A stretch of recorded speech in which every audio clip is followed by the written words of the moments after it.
तो hello and welcome to all my dear friends. Today our day 13 और आज का हमारा जो टॉपिक है वो है थ्री टॉप मिस्टेक्स। तो दोस्तों देखिए, चेतन भगत ने भी एक अच्छी बुक लिखी थी, बहुत ही अच्छी किताब थी। तो उसमें भी अपनी इन तीन गलतियों का जिक्र किया था। तो यहाँ पर मैं आपको बताऊंगा। देखिए, गलतियां हम सभी से होती हैं। गलतियां करना, टू एयर इज ह्यूमन। गलतियां करना मनुष्य का स्वभाव है, लेकिन एक ही गलती को बार बार करते रहना ये बेवकूफी है। तो हमें जरूरत है कि एक बार जो गलती हो जाए उससे सबक लें, खुद को क्षमा करें और आगे बढ़ें। बार बार गलती को लेकर अपनी सेल्फ चॉपिंग भी करते रहना ये भी जायज नहीं है।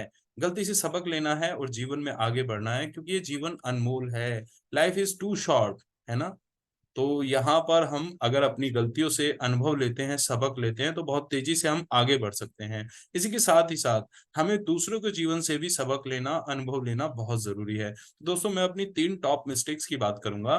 जो मेरी पहली जो टॉप मिस्टेक है जो मैंने देखी, वो रही है डिसीजन मेकिंग। तो दोस्तों, एक डिसीजन को ले पाने में मैं कई बार थोड़ी सी असमर्थता महसूस करता हूँ। तो decision making is my weak point. जल्दी से डिसीजन ना ले पाना, अपने डिसीजन पर अडिग ना रहना, दिस इज माय प्रॉब्लम, है ना। और इसका मैंने खामियाजा भी भुगता है और अब मैं धीरे धीरे इसको सुधार रहा हूँ। इसका एक छोटा सा एग्जांपल आपसे शेयर करता हूँ कि अभी मेरे घर के पास विसिनिटी में मैं एक बहुत ही अच्छा फ्लोर था, थर्ड फ्लोर। तो मैं उसको लेने वाला था, मेरा मन था उसको लेने का। लेकिन मैंने जब देखा कि घर में किसी ने भी उस चीज के लिए मुझे सपोर्ट नहीं किया, तो फिर मैं सोच में पड़ गया। और जो अच्छी चीजें होती हैं वो ज्यादा इंतजार नहीं करती, तो वो किसी और दूसरे व्यक्ति ने खरीद लिया।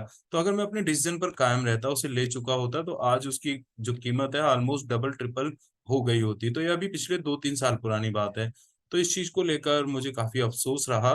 तो कहते हैं ना कि देखिए, हम जिस नजर से चीजों को देख रहे हैं, तो हम अच्छे से उस बारे में जानते हैं। दूसरा व्यक्ति, नया व्यक्ति जिससे हम डिस्कस कर रहे हैं, he is not an specialist. वो नहीं जानता उन चीजों के बारे में उतनी बारीकी से, उतनी गहराई से। जितना आप समझते हैं उतना दूसरा व्यक्ति नहीं जानता। तो इसलिए always believe on your decision, believe on your self. So this is my problem. तो मैं अब इसको सुधार रहा हूँ, काफी हद तक मैंने इसको ठीक भी कर लिया है। दूसरी मेरी प्रॉब्लम रही है सेल्फ कंट्रोल। तो दोस्तों, स्वनियंत्रण। तो इसका खामियाजा, बहुत बड़ा खामियाजा मैंने अपने जीवन में भुगता भी है। मैंने आपको बताया था, I was an alcoholic, I was an narcotics. तो I was a mixed user. तो ये वजह जो होती है ना, दिस इज कॉल्ड एडिक्शन। तो एक्टिव एडिक्शन में लगभग 20 साल मैंने अपने जीवन के गुजारे हैं और बहुत कुछ इसमें खोया है। तो इसके पीछे एक बहुत बड़ा रीजन सेल्फ कंट्रोल ही रहा। अब जब मैंने सेल्फ कंट्रोल करना सीखा, तो पिछले 7 साल से मैं एक्टिव रिकवरी के अंदर हूँ। खुद भी रिकवर हूँ और लोगों को भी रिकवरी दे रहा हूँ। तो दोस्तों, सेल्फ कंट्रोल की जो प्रॉब्लम थी, almost I have solved.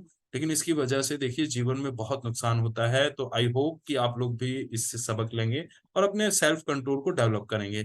Number third, दोस्तों, भावुकता। तो वो कहते हैं ना कि देखिए, भावुकता ठीक है, लेकिन इसकी अधिकता ये ठीक नहीं है ना। तो शक्कर अच्छी है, लेकिन जब शक्कर ज्यादा हो जाती है तो व्यक्ति को शुगर की बीमारी हो जाती है। तो दोस्तों, भावुकता एक मेरी कमजोरी रही है। ए- ये दुनिया, पता है, मैं आपको बताना चाहता हूँ, इस दुनिया में हर तरह के लोग हैं, अच्छे भी हैं, बुरे भी हैं।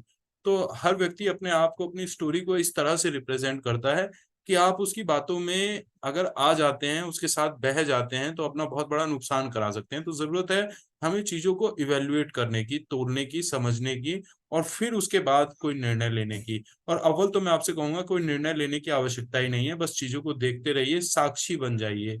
भावुकता का होना जायज है, लेकिन इसकी अधिकता का होना नाजायज है। तो ये भी मेरी एक प्रॉब्लम रही है। तो क्योंकि भावुकता से हम चीजों के बारे में ज्यादा सोचते हैं, उस दूसरे के दुख में समान रूप से भागीदार हो जाते हैं, है ना। और कई बार वो जो चीजें हैं वो होती ही नहीं है, तो हम अपने आप को डिस्टर्ब कर लेते हैं। तो यही मैं आपसे कहूंगा कि एक लेवल तक ठीक है, बाकी अगर ये आगे बढ़ रही है, then be alert. So these are my top 3 mistakes in my life, और which will I never repeat in future. So thank you so much, wish you all the best, bye bye.